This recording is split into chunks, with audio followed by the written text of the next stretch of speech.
Ça veut dire quoi, choisir tout ? Faire rimer ses aspirations pro et perso ? Faire des choix en conscience ? Les réévaluer quand c'est nécessaire ? Approfondir sa connaissance de soi ? Agir là où on le veut et on le peut ? Être en lien avec les autres ? Bienvenue dans Les Équilibristes, le podcast qui vous aide à vivre l'équilibre des temps de vie qui vous convient, en faisant des choix et de la place à ce qui compte pour vous. J'invite à mon micro des femmes, des hommes, des experts. Ensemble, on parle de ces sujets millefeuilles, connaissance de soi, carrière, famille.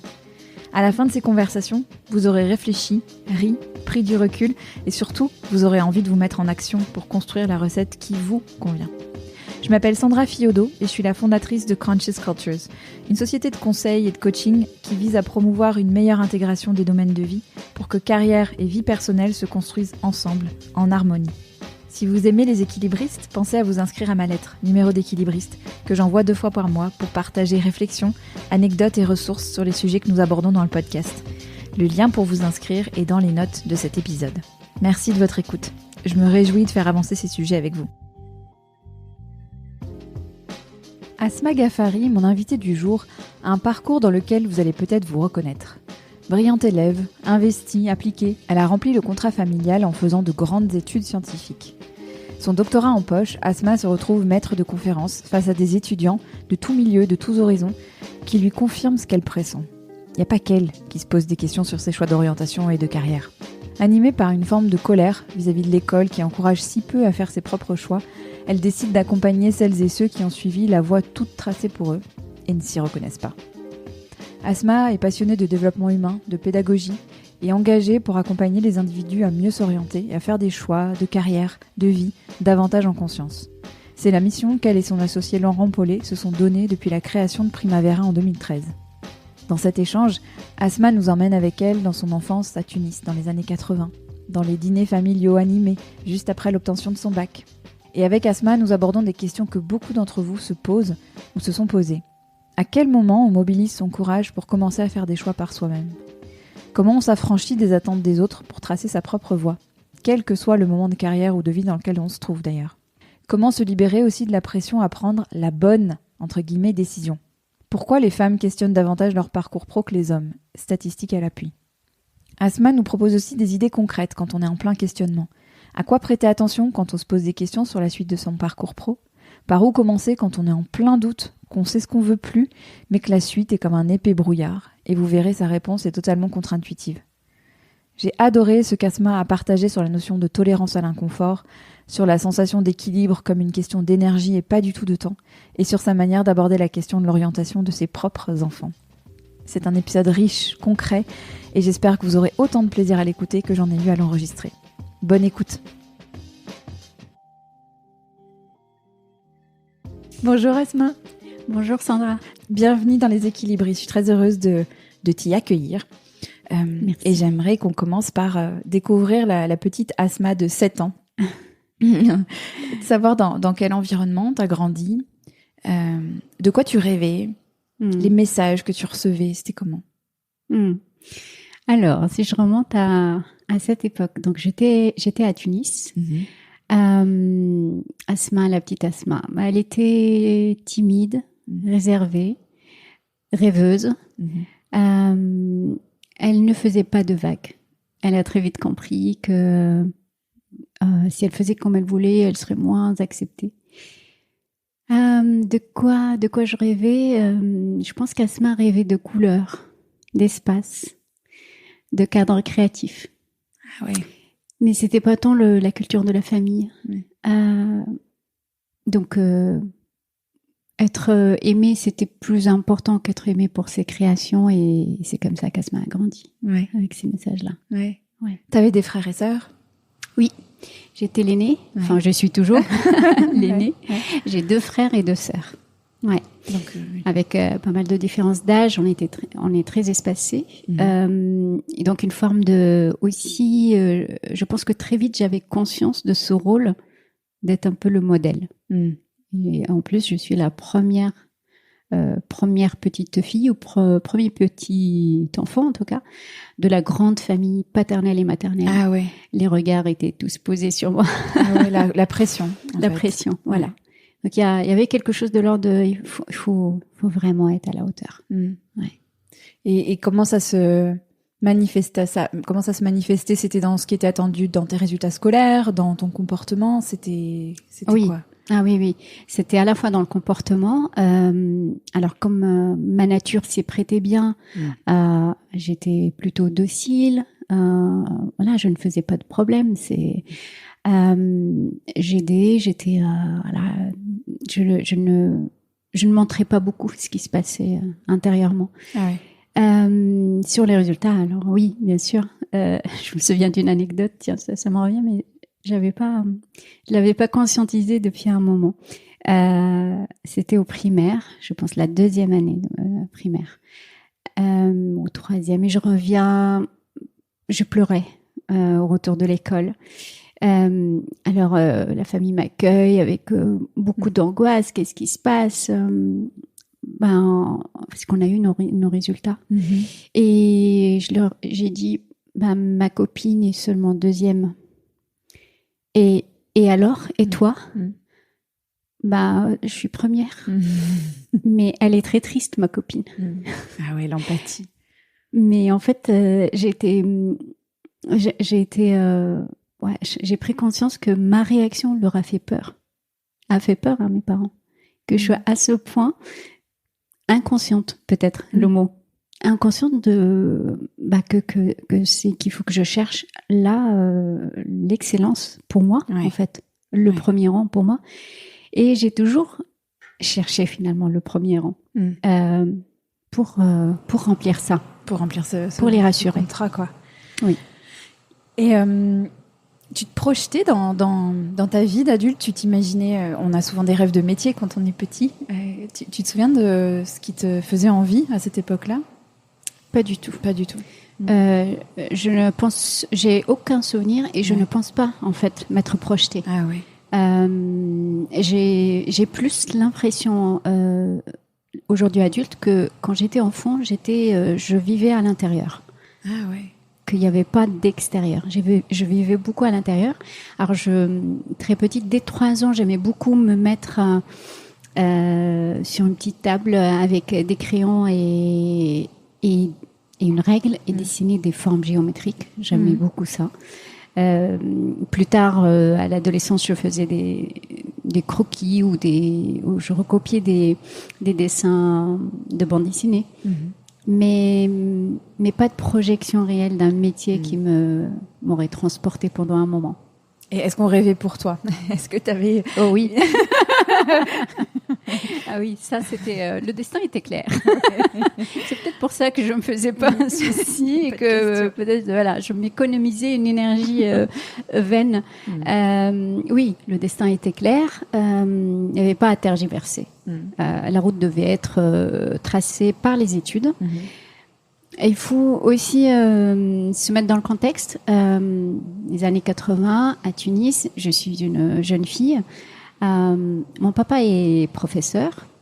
Ma maman a tout fait pour vraiment rester à la maison, s'occuper de nous. C'était sa priorité. Et donc, tout est orienté sur nos études. Et comme j'étais la première, il fallait réussir cette expérience. Et avec le premier déjà, pour tracer pour les autres. Et donc oui, pour mon père en particulier, la vision était très claire. Il fallait briller par les études pour obtenir une forme d'émancipation. Parce que pour lui, voilà, une femme, il faut pour qu'elle puisse briller, c'est les études. Ouais. Et les études scientifiques dures. Ouais. Oui, c'était même pas... D'accord. Oui. Études scientifiques dures. Oui. Ok. J'allais te demander comment tu as fait tes choix d'orientation. Ils se sont faits tout seuls. Tu as suivi. Exactement. Alors, j'ai osé une petite hésitation. Mais je pense que mon papa, il est pédagogue aussi. Il m'a laissé un petit peu vivre cette expérience en se disant que elle va revenir au principe de réalité. Donc, à la fin du collège, j'hésitais entre la filière littéraire et la filière scientifique. J'étais vraiment dans l'hésitation parce que comme j'étais bonne parteuse, que beaucoup de choses m'intéressaient. j'ai eu cette hésitation, mais ça n'a pas duré longtemps parce que voilà, au bout d'un moment, papa intervient. Et donc je suis la filière scientifique, et à la fin de mon bac, quand j'ai eu mon bac, là, l'hésitation a duré un peu plus parce que, comme je te disais, il n'y avait pas de projection, mais au fond de moi. Voilà, une retenue quand même pour dire je vais pas quand même laisser faire comme ça complètement de manière automatique. Et donc je me souviens, et toute la famille se souvient du mois post bac, post résultat, où ça a duré longtemps, nos soirées avec papa de discussions animées, et moi en pleurs. C'est vraiment quelque chose qui marque mes sœurs et ma maman. Et voilà, parce que je ne pouvais pas me résoudre à le choix globalement qui m'était présenté. C'est tu veux pas faire médecine, parce que pour moi c'était au moins quelque chose de clair. Je ne voulais pas faire médecine. J'avais trop peur du sang. Voir des gens souffrir, c'était insupportable. Si tu veux pas faire ça, il te reste un seul choix, les prépas.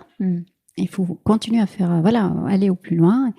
Et je trouvais ça trop facile. Enfin, comment conclure comme ça alors que j'ai travaillé tant que ça pour m'ouvrir des voies. Donc voilà. Et à demi-mot, les arts plastiques, peut-être. Non, mais tu penses même pas. Mais comment est-ce possible? Mais t'as quand même osé le dire. J'ai osé le dire. Peut-être que c'était pour moi, pour un peu me dire, voilà, j'ai quand même fait ça. Ouais. Après, j'ai dit, architecture, c'est peut-être un peu plus scientifique. Non, mais tu vois le nombre d'architectes, le cabinet d'architectes vide qui ne trouvent pas de boulot. Donc, et après, j'ai pris conscience que je suis pas la seule, en fait, à avoir fait ce chemin-là comme ça. J'ai hérité, comme tant d'autres, nous avons hérité des peurs de nos parents, de manquer, de leur peur de pas être reconnus socialement, parce que ma famille vient d'un milieu modeste. Et tout ça fait que la priorité était d'aller là où le marché, économiquement parlant, le marché peut répondre à nos attentes sociales. Là, t'as fait, j'ai envie de dire, en osant dire que éventuellement les arts plastiques ça t'intéressait. Je repensais aux couleurs dont tu parlais au début. T'as fait preuve de courage. Et le mot courage, il est énormément revenu la première fois qu'on s'est parlé, Asma. J'aimerais bien qu'on l'explore sous plusieurs angles. Ça veut dire quoi pour toi, le courage? Pour moi, le courage, c'est une force. C'est celle qui nous pousse à nous mettre dans des situations nouvelles, risquées, non conformistes. C'est vraiment pour moi le courage, vraiment, c'est là où ça se révèle, en fait. Sortir du sentier tracé, peut-être du coup, ça en fait partie, tout à fait. Oser se démarquer, oser faire ce qui n'est pas attendu. C'est une forme de courage aujourd'hui, socialement. Pour moi, c'est la forme de courage la plus... pour moi, voilà, celle que je respecte, en tout cas, ou que j'admire. Et donc, à quel moment tu l'as mobilisé, toi, ce courage? Parce que t'en fais preuve. À quel moment tu l'as mobilisé et où est-ce que tu l'as trouvé? Où est-ce que tu l'as puisé? Je pense que pendant toute ma jeunesse, je parlais de cette docilité qui m'a toujours caractérisée. Je n'ai pas fait de vague et j'ai suivi le modèle qu'on m'a proposé. A posteriori, non pas pour me jeter des fleurs, mais je me dis, c'était une forme de sagesse quand même. Il n'y avait pas à lutter. Il n'y avait pas à lutter à cet endroit-là, à ce moment-là. Non, c'était pas ça. Mais j'ai eu le courage après de me lancer, en fait, de rompre avec, une fois que j'ai rempli le contrat filial et que j'ai obtenu mon doctorat, je me suis donné le droit de dire, bon, maintenant, je vais faire des choix par moi-même. Alors, comment ça va se passer?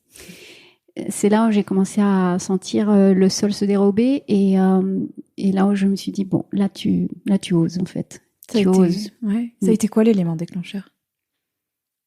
Je ne sais pas s'il y a un élément déclencheur en particulier. Je pense que c'est quelque chose qui a couvé. Et je sentais monter en moi intérieurement une grande insatisfaction en fait, vraiment beaucoup de critiques aussi, beaucoup de les réflexions sur le modèle éducatif me faisaient toujours j'ai observé ça en fait, je me faisais toujours réagir de manière animée. Donc j'ai commencé à déceler chez moi des signes de colère intérieure. Oui. Et peut-être que c'est ça en fait, je me suis programmée pour aller jusqu'au bout et après être libre de me donner ce courage-là. C'est intéressant. En t'écoutant, je me dis, c'est peut-être ça le courage. C'est peut-être avoir cette envie d'écouter cette colère qui est parfois toute sourde au début, mais qui prend de l'ampleur.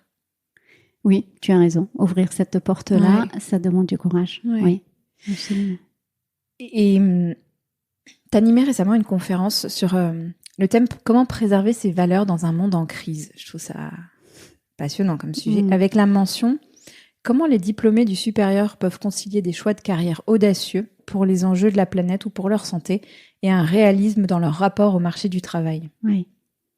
J'aimerais bien que tu nous parles un peu de cette double contrainte parce que je l'entends beaucoup chez mes auditeurs, chez mes auditrices et de ces envies qui sont a priori inconciliables. Oui. Oui. En fait, ce dilemme-là, c'est la première difficulté, justement, qui empêche les gens d'ouvrir cette porte et de se donner ce courage et ce droit de dire, bon, qu'est-ce qui se passe? Qu'est-ce qu'il faut que j'écoute? C'est une fausse croyance, évidemment, de penser que c'est pas conciliable. Mais elle est là, et tant mieux, on va dire, on passe par là, parce que elle pousse les personnes, elle nous pousse à se demander comment je peux faire, voilà, presque à s'arracher là, un peu les cheveux, mais comment je peux faire? Est-ce que c'est râpé? Est-ce que c'est une fatalité? Et pour certains, cela demande un peu de temps pour que le seuil de souffrance aille suffisamment loin pour accepter l'idée de remettre cette croyance en jeu, en question. Pour d'autres, il faut se résigner ou attendre, ou voilà. Mais voilà, c'est une croyance qui joue pas mal. Je le trouve dans le passage à l'action entre subir docilement et prendre les choses en main. On n'en a pas encore parlé, mais tu as cofondé Primavera avec Laurent Paulet. Oui. Raconte-nous ça, cette genèse ou la maturation peut-être lente aussi de ce projet-là. Alors oui, c'est une maturation lente parce que je te disais tout à l'heure, quand j'ai fini mon doctorat, j'ai commencé par me poser cette question, mais tout de suite, bon, maintenant, qu'est-ce que je vais faire si j'avais à faire mes propres choix par moi-même? Et c'est vraiment ça, c'était le vide abyssal. Bien, alors je commence par où? Je fais quoi? J'ai obtenu mon premier poste qui est toujours en fait mon poste d'enseignant-chercheur à l'époque à Centrale Paris, aujourd'hui elle s'appelle Centrale Supélec. Donc le sentiment en plus d'être mariée avec le ministère de l'Enseignement supérieur et de la Recherche pour la vie, donc ça pèse hein, quand on se lance dans un mariage et qu'on est un petit peu en doute, c'est pas très bon signe. Donc ça pesait beaucoup, mais j'avais pas les moyens de dire que si je refuse ça, je mets quoi à la place? Je ne sais pas. Donc je m'y suis lancée et comme tout enfin c'est ce que moi ma philosophie, c'est tout a une raison en fait. Voilà, je suis passée par là pour aussi vivre certaines expériences et pouvoir les transformer pour mon chemin, mon propre chemin. Ce passage-là par l'école centrale et la rencontre avec ceux qui furent mes étudiants, c'était un élément important. Et peut-être même à la source, en fait, à la genèse de la création de Primavera en 2013. Donc, entre 2002, l'obtention de mon doctorat, et 2013, il s'est passé beaucoup de choses, mais cet élément-là était un élément fondateur. Parce que j'ai vu chez mes étudiants, vraiment, ils étaient mon miroir, leur détresse, leur questionnement, je me reconnaissais en eux, et en même temps, je mesurais l'ampleur du gâchis. Et je me dis, waouh, il ne s'agit pas de ma petite personne seule qui erre.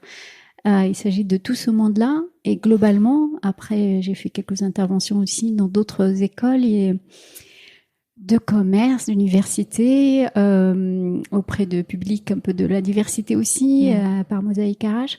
J'ai pu confronter ça à la diversité des parcours. Et ma conclusion était, en fait, tous les diplômés du supérieur ont à un certain moment, quand je dis tout, bien sûr, c'est pas chacun, mais globalement, une large majorité a suivi cette logique que j'ai moi-même dû suivre.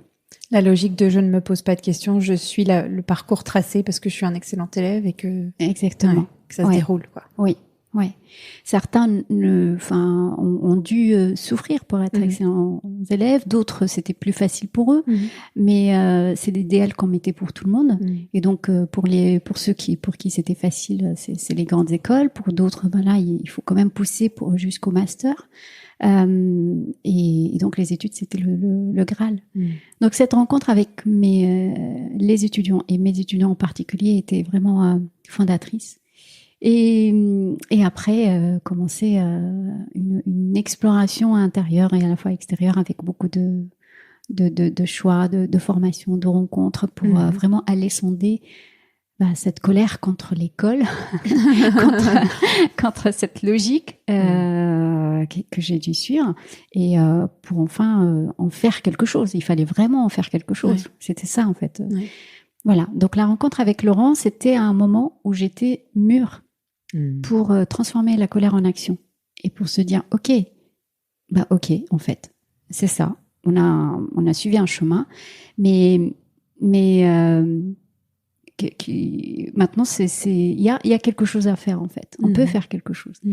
Et je me suis retrouvée à rêver de pouvoir accompagner tout, mais tout le monde. Je suis très modeste. Dans mes rêves, c'était vraiment très, très modeste. D'accompagner tout le monde pour réapprendre à tracer sa vie par soi-même. Et je me dis, mais comment je vais y arriver alors que je suis chercheur et prof en méthode d'optimisation de réseau logistique. Bon, ça pas l'air très... Donc voilà, il a fallu après traverser des étapes, s'équiper, s'outiller, s'ouvrir, lire pour pouvoir être... Bien sûr, ce rêve n'était pas aussi explicite au départ. Ouais. C'était un puzzle que je rassemblais pièce après pièce, année après année. Ouais. J'adore les métaphores que tu utilises pour parler de ce chemin parce que souvent quand on se retourne tout fait sens et on arrive à connecter les points et à se dire bah oui évidemment c'est logique, c'est cohérent, mais sur le coup on avance dans le flou, dans le brouillard, on sait pas le point vers lequel on va. Complètement. Et c'est le plus grand challenge pour tous ceux qui se posent des questions. C'est de se dire, parce qu'après coup c'est facile pour moi aujourd'hui de dire voilà c'était ça le sens, bien sûr, mais le sens met du temps en fait. Et donc, en attendant de vraiment poser un sens global qui nous fait accepter ce qui se passe, il faut tolérer une forme d'ambiguïté, il faut tolérer une forme d'incompréhension. Et ça, c'est le challenge le plus important. T'en as parlé, t'as beaucoup travaillé sur la notion de prise de décision. Au point d'établir une méthode de prise de décision que tu enseignes, qui est présente dans Primavera. Ça veut dire quoi, puisqu'on est dans les grands idéaux autour de la carrière, etc. Ça veut dire quoi prendre une, entre guillemets, bonne décision? Ça existe, ça? Alors, dans mes cours à Centrale, oui. Oui, voilà. Oui, parce que, on va dire, il y a prendre des décisions de manière logique et rationnelle pour optimiser des quantités de choses. Et quand on sait mettre des quantités de choses, on va savoir trouver la bonne décision qui donne la meilleure quantité ou la meilleure forme d'énergie ou la meilleure répartition des ressources. Et en fait, il se trouve que on a, mais la plupart ceux qui sont passés par l'école ont inconsciemment eu ce message-là sans être passés par des cours de recherche opérationnelle comme je l'enseignais. Mais cette culture, en fait, de trouver la meilleure solution, l'optimum, la chose qui maximise, elle a dépassé les murs des amphis et elle a imprégné nos comportements, nos choix.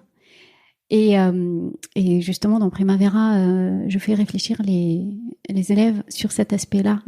Dans quelle mesure ce que nous avons accueilli comme message de manière consciente ou inconsciente a modelé notre fonctionnement et notre manière de faire. Donc oui, la recherche de la bonne décision, théoriquement, oui, il y a des méthodes pour ça, conçues pour les situations économiques. Oui. Maintenant, on est dans la vraie vie, parce que même les situations économiques, il faut les aborder autrement quand c'est dans la vraie vie. Et se dire qu'il y a une bonne décision, c'est juste une chimère. Il n'y en a pas, en fait. Il n'y a pas de bonne ou de mauvaise, d'ailleurs. Oui, exactement. Oui. Non, en fait, il n'y a pas. Il y a les décisions, elles se prennent. Il y a ce qui est le plus important, c'est comment on prend la décision. Qu'est-ce que je mets comme fondamentaux à la base de cette prise de décision, comment je la prends, quel impact ça fait sur moi, et puis après aussi comment j'accueille ce qui, une fois que j'ai pris ma décision, comment je reste dans l'ouverture pour apporter les ajustements qu'il faut. Donc c'est beaucoup plus complexe, on va dire, que juste se dire il y a une bonne décision quelque part dans cet univers et je vais devoir la trouver. Mon Dieu, quelle pression. Mon Dieu. J'aime bien ce que tu dis ça sur ça parce que on rend les choses vertigineuses. On leur rajoute des tas d'histoires et de couches de choses qu'on se raconte à leur propos qui nous paralysent et nous tétanisent.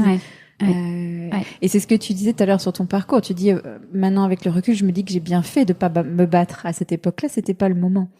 Sur le coup, ça te paraissait peut-être une mauvaise décision, j'en sais rien, mais c'était la bonne. C'était un mauvais débat. Oui, c'est devenu la bonne en fait. Oui, c'est devenu la bonne. Absolument.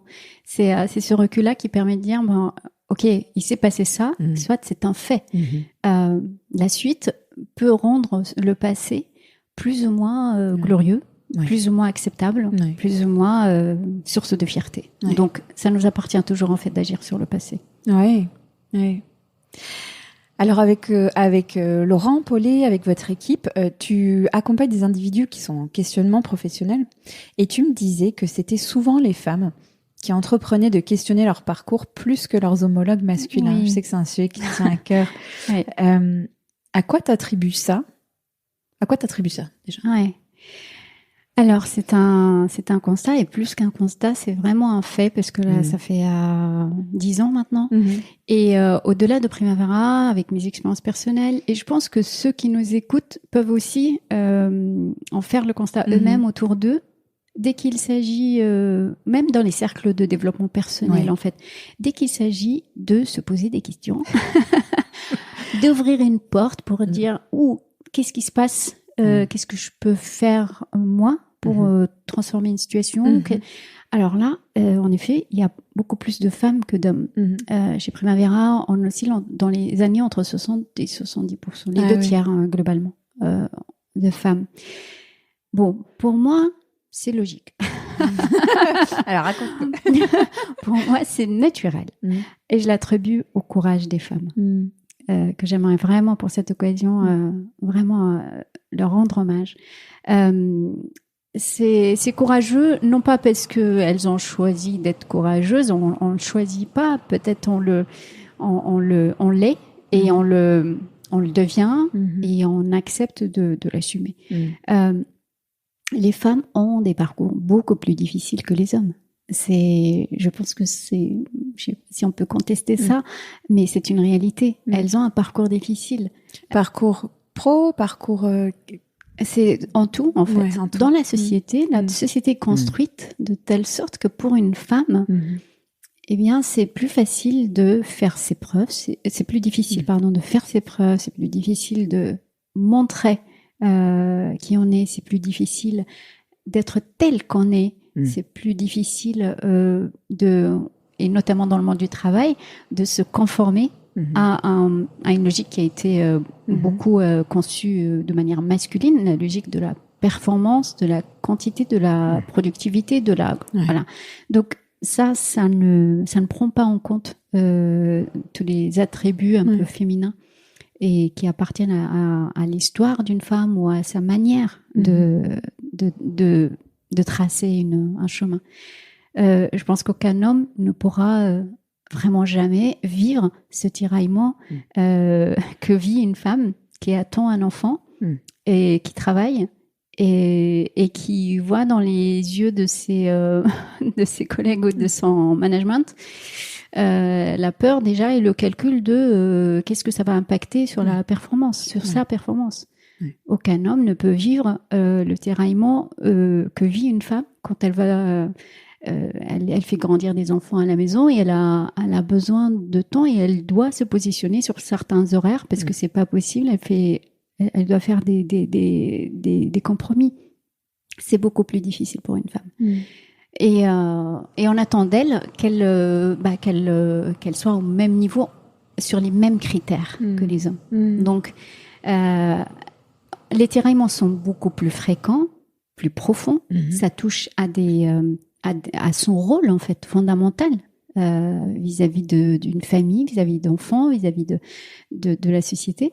Et donc c'est pas des sujets simples en fait qui se posent à une femme et très tôt, très tôt, des jeunes filles.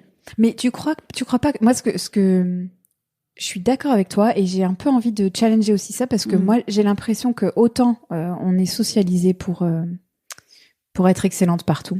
On nous attend au tournant, en particulier sur la maternité. On n'a jamais été aussi exigeant sur ce qu'est une bonne mère qu'aujourd'hui et une bonne professionnelle. Mais moi, j'entends aussi beaucoup d'hommes qui aimeraient, tu vois, il y a une espèce de quelque chose d'un peu sourd qui est pas partageable publiquement encore. On est en train d'y venir. Mais où le tiraillement, ils l'expriment pas, ils ont pas peut-être les mots ou l'espace pour le dire. Mais je sais pas si tu perçois ça aussi, toi, peut-être dans les nouvelles générations que vous accompagnez chez Primavera, mais ma question, c'est toujours comment est-ce qu'on crée aussi de l'espace pour que les hommes puissent se poser cette question, tu vois, que ça soit pas, finalement, d'une certaine manière, c'est un privilège qu'on a aussi. Ça nous prend la tête et ça demande du courage et c'est pas confortable, mais je me dis, il y a aussi une forme de, quelle chance on a de pouvoir le faire. Comment on aide les hommes à avoir la place de ça? Alors, tu as raison, parce que j'aime bien mettre des propos un peu tranchés, parce que pour moi c'est vraiment une réalité et qui a été longtemps, on va dire, non discutable. Oui, tout à fait. C'est vraiment là, par contre, dans les signaux faibles, oui, je vois venir vers Primavera, je vois venir des hommes et pas forcément les jeunes générations. C'est, je pense, une question d'époque. Il y a une question d'autorisation. Qu'on intègre de plus en plus à se dire, mais mince, il y a quelque chose de plus important dans la vie, il faut que je me pose ces questions-là. Et je vois des hommes prendre ce courage-là et se donner ce droit-là. Alors oui, comme tu dis, il y en a qui n'ont pas les mots encore ou qui ne... Mais je vois que c'est beaucoup plus décomplexé qu'avant. Donc c'est une bonne nouvelle. C'est une très bonne nouvelle. Mais par rapport à ta question, comment on peut faire pour ça, en général, je suis pas partisane de l'interventionnisme. C'est quand même une pulsion de développement, en fait, ça, cet appel-là, ce courage de se poser des questions, de se donner ce droit-là, d'aller vers du meilleur. Donc, on peut pas le provoquer, mais faisons confiance à l'époque qui est en train de, on est en train de changer collectivement. Et donc, il y a quelque chose de nouveau qui apparaît. Et c'est génial. Ça veut dire que peut-être un équilibre, en fait, social va en découler. J'adore ton expression pulsion de développement. C'est magnifique. Non, c'est vrai parce que il y a une coach que j'adore et qui parle tout le temps du fait qu'on s'intéresse toujours au développement de l'enfant. C'est très courant de parler des stades de développement de l'enfant, mais on n'arrête pas de se développer à 18 ans. On continue de se développer et on aime bien se moquer du développement personnel en France. On prend ça un peu de haut. Tu sais, c'est un peu... justement, c'est un peu mou. C'est pas des sciences dures. Mais en fait, quelle chance, quoi, de se dire qu'on se développe tout le temps. Complètement. Et alors, le débat sur le développement personnel, je pense que c'est plus une représentation provoquée par comment les choses se sont installées, mais le développement en soi, c'est une réalité psychologique dont on est peu éclairé. parce que voilà, ça fait pas partie des enseignements que l'on reçoit. C'est pas très important ça en fait à l'école. Faut savoir calculer, faut savoir faire des intégrales triples. Mais bon, le développement, laissons ça pour les littéraires.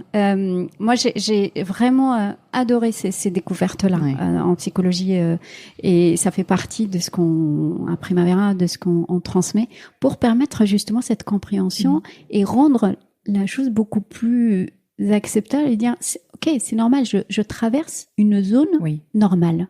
Oui. Ça fait partie de mon développement et c'est plutôt chouette en fait.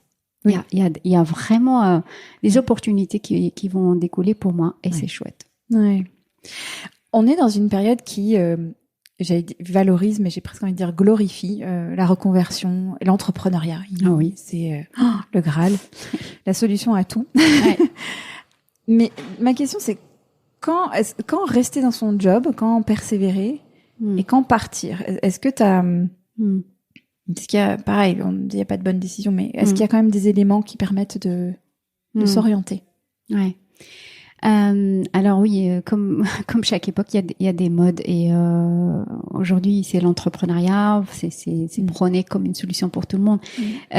Voilà, je me garderai bien de donner des leçons et de dire aux gens ce qu'il faut qu'ils fassent. Mais quand partir et quand rester? En fait, comme je te disais au début de notre échange, chacun va ressentir un seuil différent en fait de tolérance au mal-être. Parce que évidemment, c'est plus un symptôme que l'on va ressentir. C'est ne pas se sentir bien. Et donc, on va fonctionner en termes de solution tout de suite. Partir pourrait être une solution. Ok, c'est bien de penser à ça. Donc, des personnes vont partir très vite dès qu'elles se sentent privées d'autonomie d'action, par exemple, ou qu'elles sentent leurs valeurs vraiment touchées, parce que pour elles, ce n'est pas, c'est insupportable. Et donc elles prennent le risque de partir. D'autres attendront beaucoup plus longtemps, peut-être même jusqu'à ce que le corps commence à parler ou voilà. Donc chacun vit son histoire et gère son mal-être comme il peut et comme il a envie de le vivre au fond. Je dis pas il a envie, c'est pas conscient souvent. C'est au fond, voilà, c'est ce qu'il a peut-être besoin de vivre à ce moment-là. Donc pour moi, je ne donnerai pas vraiment de recette quand il faut partir et quand il faut rester. Le plus important, c'est d'être conscient de ses choix. Si je reste, pourquoi je reste? Si je pars, pourquoi je pars? C'est le plus important, en fait. C'est important ce que tu dis sur la tolérance à l'inconfort, parce que j'ai l'impression qu'on attend aussi beaucoup, beaucoup, beaucoup de son job, de sa carrière, qui doit nous nourrir, tu vois, on attend de l'épanouissement dans son travail, il y a beaucoup d'attentes, quoi. Donc, comment on peut peut-être attendre moins et donc aussi répartir ces attentes dans d'autres domaines aussi, peut-être. Ça aussi, peut-être que c'est un phénomène social qui est en train de changer petit à petit par ces signaux faibles que l'on voit. En France particulièrement, le travail est très important. Il est à la fois mal aimé, parce qu'il est source de souffrance, et c'est pour ça qu'il est encore plus source de souffrance, parce que, par exemple, en Angleterre, il y a moins de mal-être, globalement, en tout cas ressenti, bien que les conditions ne soient pas fondamentalement différentes, mais c'est la perception, c'est comment on le ressent. Et c'est justement lié aux attentes que tu évoques, parce qu'on met des attentes énormes sur le travail. En France, c'est par le travail qu'on se réalise, c'est par le travail qu'on existe, c'est par le travail qu'on se définit, c'est par le travail socialement qu'on est reconnu. Donc c'est beaucoup, en fait. Beaucoup, Et si ça ne fonctionne pas, c'est toute l'identité, en fait, qui est remise en question. Alors, comment répartir?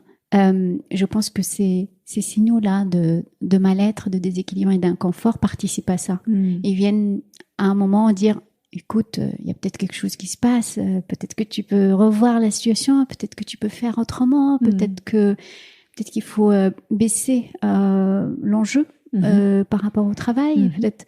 Voilà, ça c'est des petites alertes à prendre au sérieux parce qu'elles peuvent vraiment donner accès à des solutions. Et justement, tu l'évoques à demi-mot, mais cette notion d'équilibre, vie pro, vie perso, équilibre temps de vie, qu'est-ce qu'elle veut dire pour toi? Et comment tu as cherché à préserver le tien?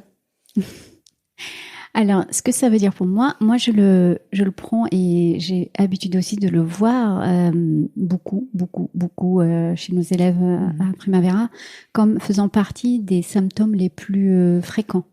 Quand on est mal au boulot, beaucoup disent en premier lieu, comme symptôme, c'est ma vie privée est entamée par le travail, je m'en connais plus, j'ai plus le temps pour moi, pour mes enfants, pour ma famille.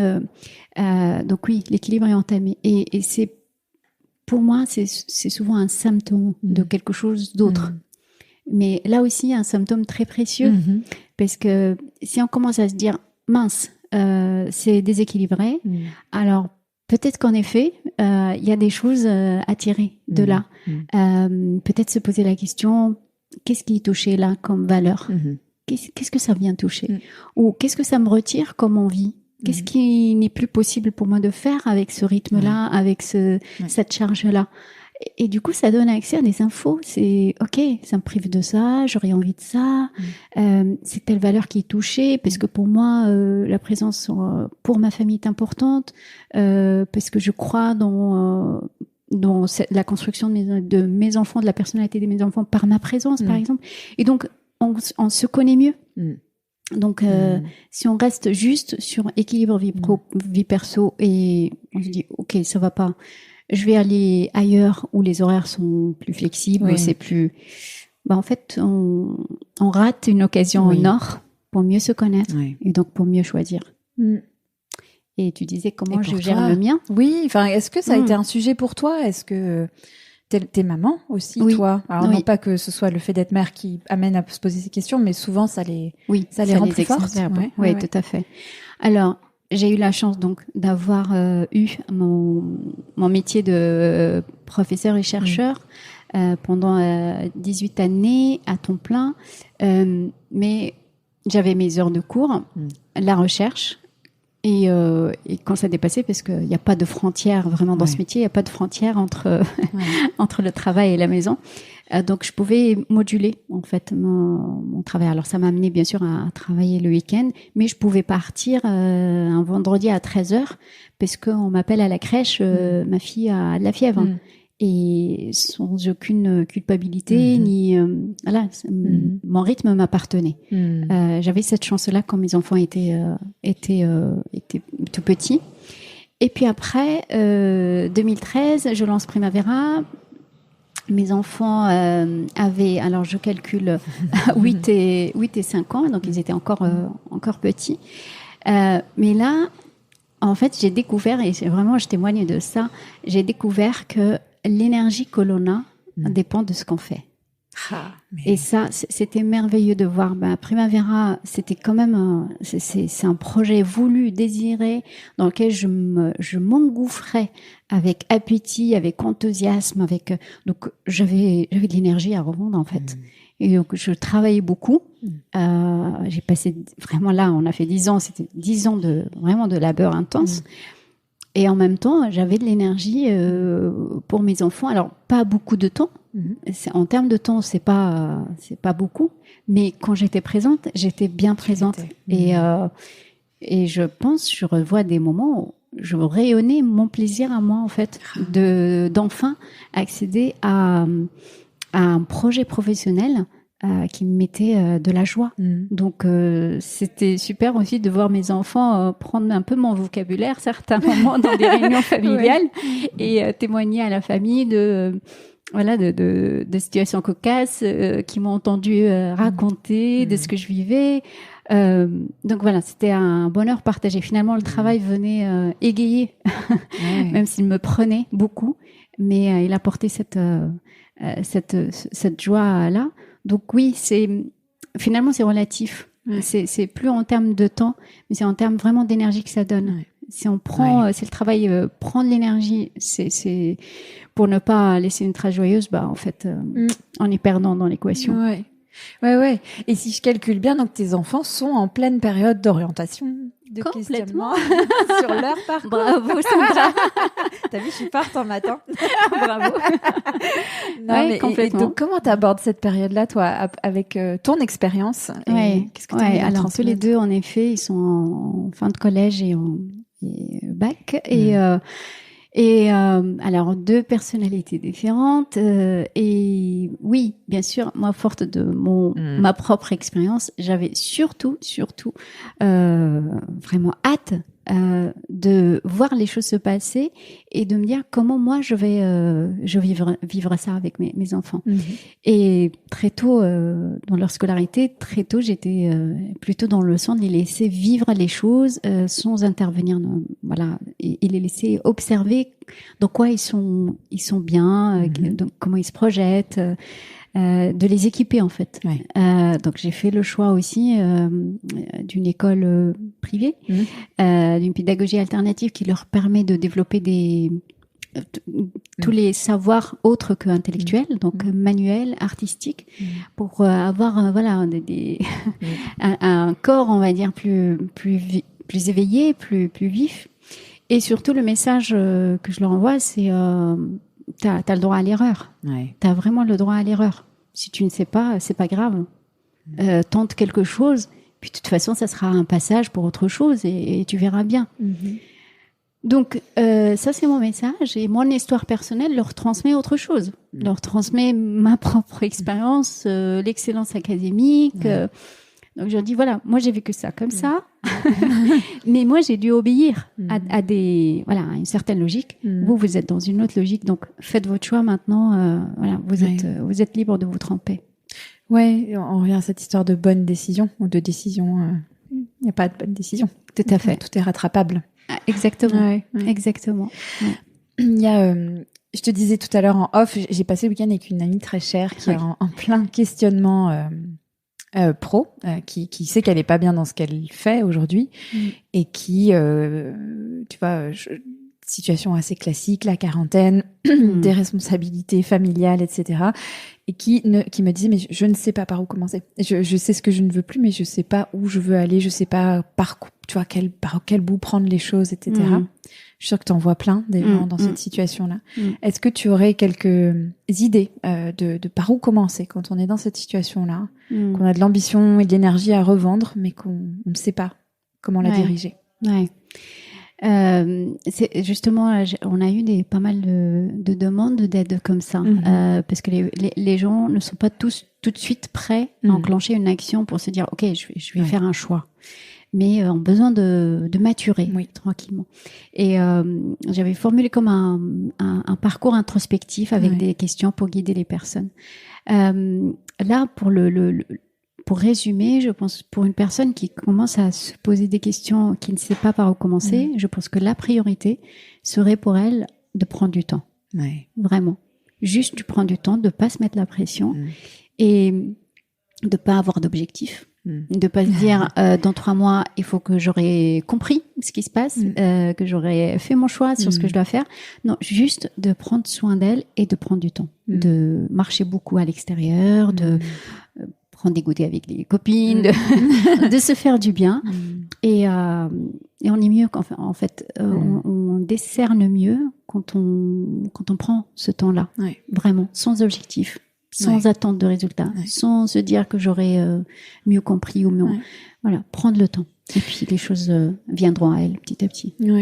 Et c'est important de leur dire parce que c'est tout à fait contre-intuitif. Dans ces moments-là, on s'agrippe et on se débat et on a envie de trouver des réponses. Oui, parce que absolument. Ça fait peur. Ça c'est une autre pulsion.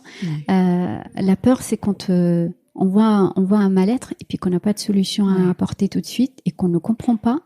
On commence alors à compter les jours et les heures parce que c'est insupportable. On n'aime pas la douleur en tant qu'être humain. Et pourtant, elle est là pour ça, parce qu'on l'aime pas. Parce que au moins, on est sûr que au bout du compte, on va finir par bouger. Donc, elle se fait entendre la douleur et donc, ok, on bouge. Premièrement, en ne bougeant pas. Voilà, en décidant fermement que oui, ok, je vois, j'entends, j'écoute. Et comme je ne vois pas, je ne comprends pas, je décide calmement d'attendre, en fait, de prendre du temps. Asma, ma dernière question pour toi, c'est de savoir de quoi tu es fière. Alors, de quoi je suis fière? De beaucoup de choses, en fait. Ça fait pas bien, ça fait un peu présomptueux. Non, pas du tout. Non, c'est pour ça que j'adore cette question. Non, vraiment, je suis fière de beaucoup de choses. Fière de mes enfants. C'est ma petite, voilà, ma fierté de maman. Je suis fière de mon parcours. C'est marrant, je repense à une discussion hier avec mon garçon. Qui est attiré par les sciences, qui est bon en fait, qui est vif, qui est bon en maths, et donc qui a envie de faire les sciences. Et il me dit bon, je pense que toi tu serais pas très très d'accord avec ce choix. Je dis mais non, absolument pas. Mais si tu portes pas ton parcours dans ton cœur, ça te laisse. Ben non, mon chéri, je dis, enfin, c'est mon histoire à moi, c'est pas mon parcours. C'est le fait que quand on le suit sans avoir réfléchi. Mais si toi, tu es conscient que tu aimes ça, que tu veux faire ça, ben, il faut le plus important, c'est de savoir après ce que tu vas en faire. Et c'est ce qui va te permettre de continuer ta route consciemment. C'est faire ses choix consciemment. Donc finalement, oui, je le dis aussi à mon garçon, je suis fière de mon parcours parce que je leur raconte beaucoup en fait ce qui s'est passé avant, comment avec leur papy, on en rigole aujourd'hui avec mon papa. Et c'est pour ça qu'il garde cette image. Mais non, en fait, aujourd'hui, je suis capable de dire merci à papa, merci, tu m'as guidée, tu m'as donné vraiment des règles strictes qui m'ont permis de décoder le monde très tôt, qui m'ont permis de cheminer malgré ces règles-là. Et c'est ce qui me permet après, au bout d'un parcours, d'effort et de labeur, mais d'avoir cultiver un capital de capacité, de compétences, qu'aujourd'hui, c'est une force en fait de pouvoir œuvrer pour le développement des personnes en ayant eu ce parcours scientifique qui me donne de la hauteur, qui me donne de la capacité d'analyse, qui me donne suffisamment de recul pour pouvoir mettre en lien des sujets très complexes. Et ça, j'adore ça. Donc finalement, le parcours, je l'ai pas fait par hasard. Ma personnalité s'y prête bien. Donc je suis fière de mon parcours. Je suis fière de mes choix aussi. Je les ai faits longtemps, considérant que c'était des choix inconscients qui ne m'appartenaient pas. Mais comme je te le disais, le fait que je m'y suis j'ai repris les choses en main après, finalement je trouve que voilà, je les ai transformés ces choix-là. Donc je porte mon passé avec beaucoup plus de légèreté que je l'aurais fait il y a 15 ans. Donc oui, fière de tout ça. Ouais. Merci Asma. Merci Sandra. Merci à toi.